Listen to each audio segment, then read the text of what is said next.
उस दिन सवेरे 6 बजे मैं अपने शहर से दूसरे शहर जाने के लिए निकला। मैं रेलवे स्टेशन पहुंचा, पर देरी से पहुंचने कारण मेरी ट्रेन निकल चुकी थी। मेरे पास 9 की ट्रेन के अलावा कोई चारा नहीं था। मैंने सोचा कहीं नाश्ता कर लिया जाए। बहुत जोर की भूख लगी थी। मैं होटल की ओर जा रहा था। अचानक रास्ते में मेरी नजर फुटपाथ पर बैठे 2 बच्चों पर पड़ी। दोनों लगभग 10 से 12 साल के रहे होंगे। बच्चों की हालत बहुत खराब हो चुकी थी। कमजोरी के कारण अस्थिपिंजर साफ दिखाई दे रहे थे। वे भूखे लग रहे थे। छोटा बच्चा बड़े को खाने के बारे में कह रहा था। बड़ा उसे चुप कराने की कोशिश कर रहा था। मैं अचानक रुक गया। दौड़ती भागती जिंदगी में ये ठहर से गए। जीवन को देख मेरा मन भर आया। सोचा इन्हें कुछ पैसे दे दिए जाए। मैंने उन्हें 10 रुपये देकर आगे बढ़ गया।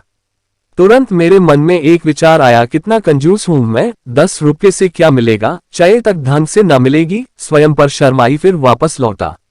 मैंने बच्चों से कहा, कुछ खाओगे?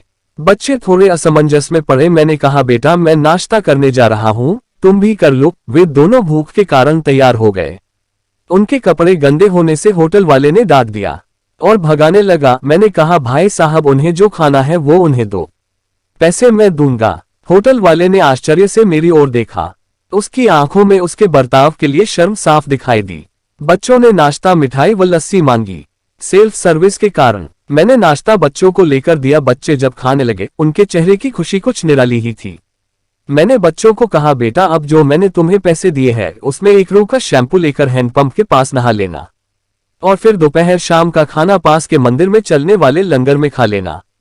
और मैं नाश्ते के पैसे देकर फिर अपनी दौड़ती दिनचर्या की ओर बढ़ निकला। वहां आसपास के लोग बड़े सम्मान के साथ देख रहे थे। होटल वाले के शब्द आदर में परिवर्तित हो चुके थे। मैं स्टेशन की ओर निकला। थोड़ा मन भारी लग रहा था। मन थोड़ा उनके बारे में सोचकर दुखी हो रहा था।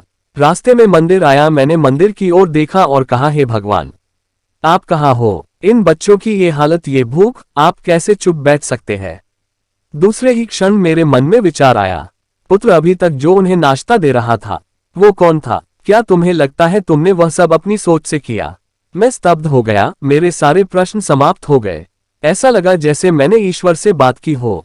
मुझे समझ आ चुका था, हम निमित्त मात्र है उसके कार्यकलाप के, वो महान है। भगवान हमें किसी की मदद करने तभी भेजता है जब वह हमें उस काम के लायक समझता है। किसी मदद को मना करना वैसा ही है जैसे भगवान के काम को मना करना।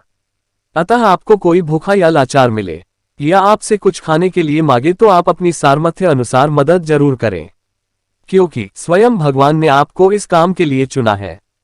चलिए आज की सुहानी सुबह का शुभारंभ करें।